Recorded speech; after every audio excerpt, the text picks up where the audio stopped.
Estamos aqui com mais um programa da Rota Mística do Cangaço. Ainda estamos em Mossoró, hein? Temos muito a percorrer e muito a mostrar a você. Você, com certeza, que gosta da temática do cangaço, já esteve em Mossoró, já visitou o cemitério São Sebastião, onde está sepultado, onde foi sepultado o cangaceiro Jararaca. Com certeza, você já visitou a cova de Jararaca, o túmulo de Jararaca. E também eu tenho quase certeza que você já ouviu as inúmeras histórias dos supostos milagres atribuídos a José Leite de Santana, o nome do cangaceiro Jararaca. O túmulo dele, esse aqui que você está vendo, ele é visitado por milhares de pessoas todos os anos em Mossoró, sempre no período de novembro, que é a data, o dia de finados. Então, são centenas e ao longo do ano são milhares de pessoas que visitam o túmulo de Jararaca. Você pode ouvir inúmeros depoimentos de milagres ou supostos milagres e também depoimentos de curiosos, de estudiosos, jornalistas que frequentam o túmulo de Jararaca. Esse bastante visitado. Mas uma outra figura essencial, fundamental em toda essa história que envolve a passagem do bando de Lampião em Mossoró, fica um pouco esquecido. O prefeito Rodolfo Fernandes. Esse túmulo aqui, ó. Você sabe onde fica? É no cemitério São Sebastião, a poucos metros do túmulo de Jararaca. Você já visitou? Você já teve a curiosidade de ir lá?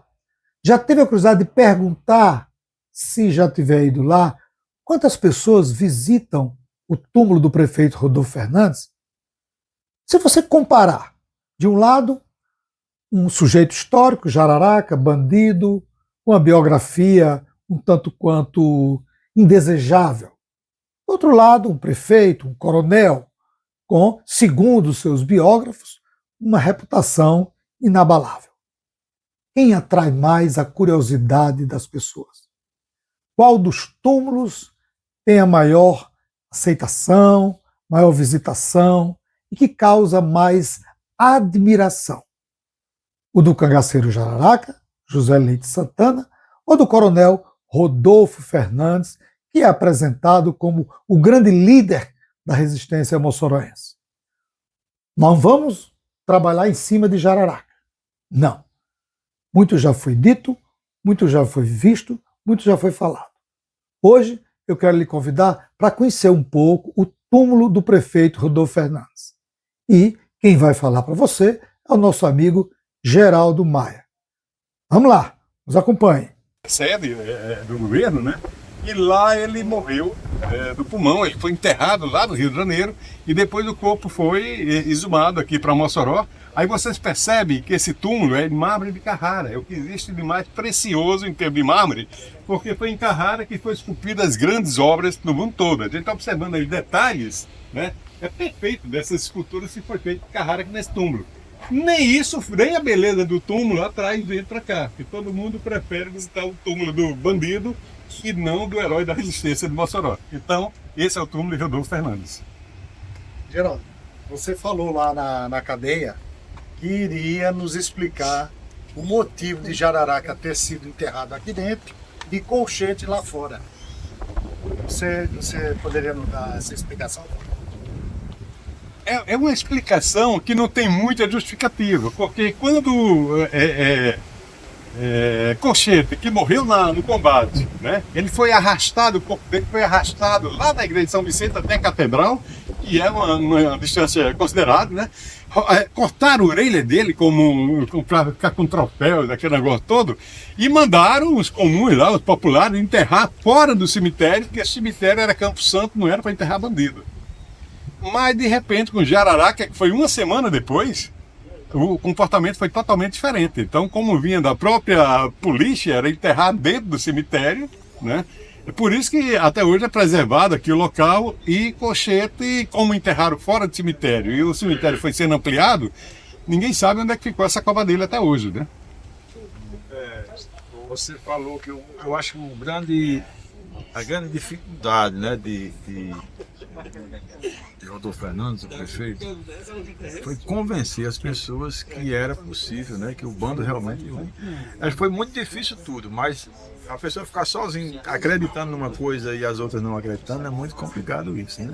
Então, assim, além disso, como você falou lá na outra oportunidade, que o próprio governador também não acreditou tanto porque teve o problema da coronapeste. Então, ele ficou numa situação, como eu posso dizer, a gente pode fazer, ficou um pouco encurralado.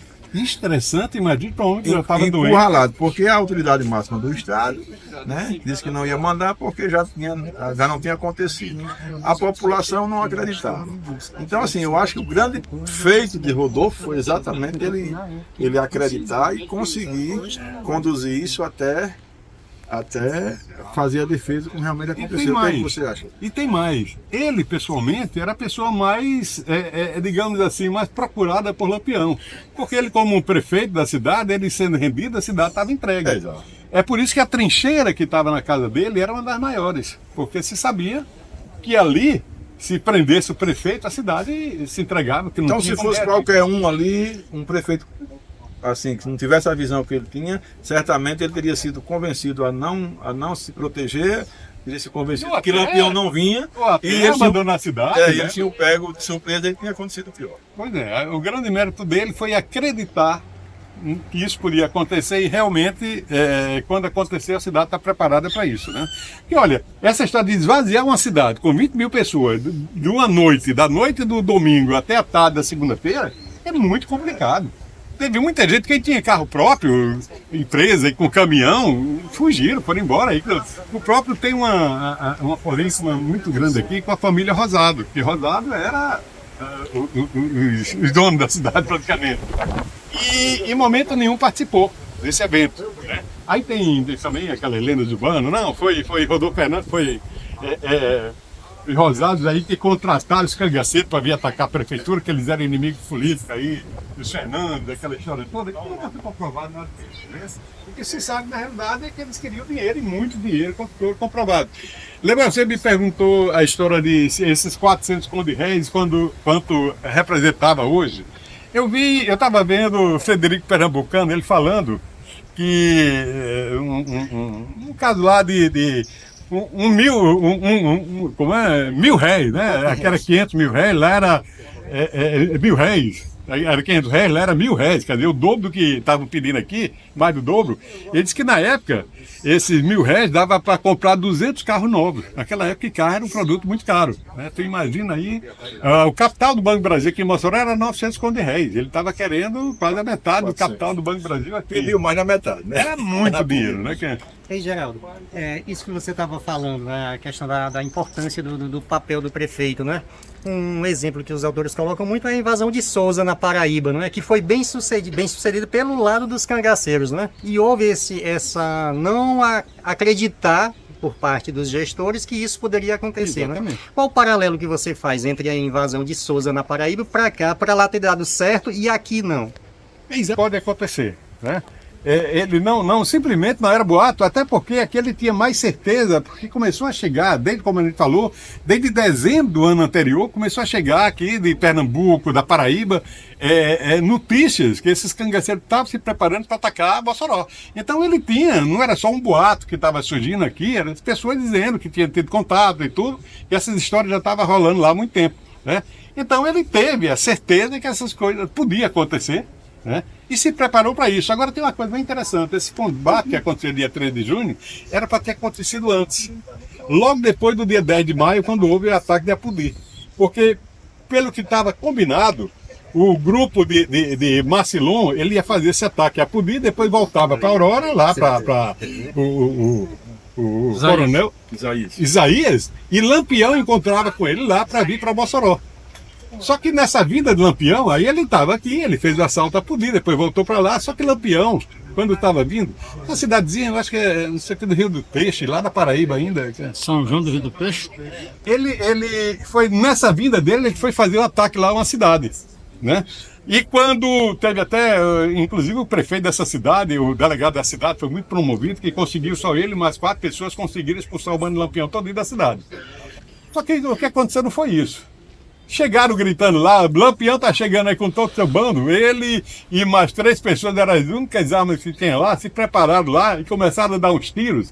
E os cangaceiros até revidaram esses tiros, mas depois se calaram, né? Tocaram fogo lá numas casas, numa vacaria que tem na entrada da cidade e foram embora. E esses caras passaram a noite inteira esperando o resto desse combate e não aconteceu nada.